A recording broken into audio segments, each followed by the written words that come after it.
Devgadh Bariya ward number 1 માં છેલ્લા 25 દિવસથી રસ્તો ખરાબ હાલતમાં હોવાથી સ્થાનિકોને ભારે હાલાકી।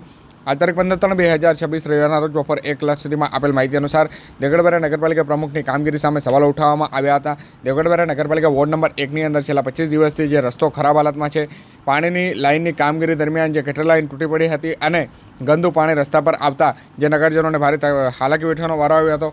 સ્થાનિક લોકો દ્વારા જે વારંવાર નગરપાલિકા સમક્ષ આ રજૂઆત કરવામાં આવી છતાં પણ સમસ્યા યથાવત રહેતા સ્થાનિકોમાં હાલ ભારે રોષ જોવા મળે તો સમગ્ર મામલે સ્થાનિક લોકો દ્વારા દેવગઢ બારિયા કોંગ્રેસ સમિતિને જાણ કરાતા દેવગઢ બારિયા કોંગ્રેસ સમિતિ દ્વારા સ્થળ મુલાકાત કરી અને સમસ્યાનો ઉકેલ ન આવે તો તાળાબંધી કરવાની પણ ચીમકીઓ ઉચ્ચારી હતી।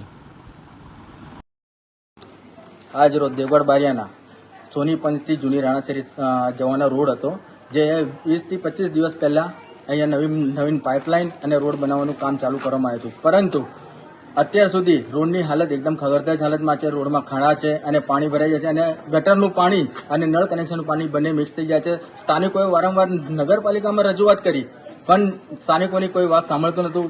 હારી થાકીને જ્યારે સ્થાનિકોએ અમારી પાસે રજૂઆત કરવા આવ્યા ત્યારે અમે કોંગ્રેસ પક્ષ દ્વારા અમારા સ્થાનિક નેતાઓ અને અમારી પૂરી ટીમ સાથે આજે સોનીપતની વાડીમાં આવ્યા। ત્યારે સીઓ સાહેબ તથા પ્રમુખ સાહેબને ટેલિફોનિક ફોન અને પ્રમુખ સાહેબને રૂબરૂ બોલાવીને રજૂઆત કરી કે આ રોડ વહેલી તકે કરવામાં આવે, જો ન કરવામાં આવે તો આપને ઓફિસને તાળાબંધી કરવામાં આવશે। અને જ્યારે દેવગઢ બારિયાનો રોડની વાત આવે તો તમને કેમ ઉદાસ નીતિ આવે છે? તમે કેમ ડાંગરિયાના રોડ મંજૂર થઈ જાય તો દેવગઢ બારિયાના રોડ કેમ મંજૂર નથી થતા? તે બાબતે પણ ઘણો ચર્ચાનો વિષય છે। એટલે અહીંની પબ્લિક, દેવગઢ બારિયાની નગરની પબ્લિકની તકલીફ તમને દેખાતી નથી એવું અમને લાગી રહ્યું છે। તેથી સ્થાનિક આખરે થાકીને અમારી પાસે આવવું પડ્યું। તેથી વહેલી તકે સોમવાર સુધીમાં જો આ રોડ ન બને તમે ઉગ્ર આંદોલન કરીશું। રાજેશ રાવલ, દેવગઢ બારિયા, કોંગ્રેસ શહેર પ્રમુખ।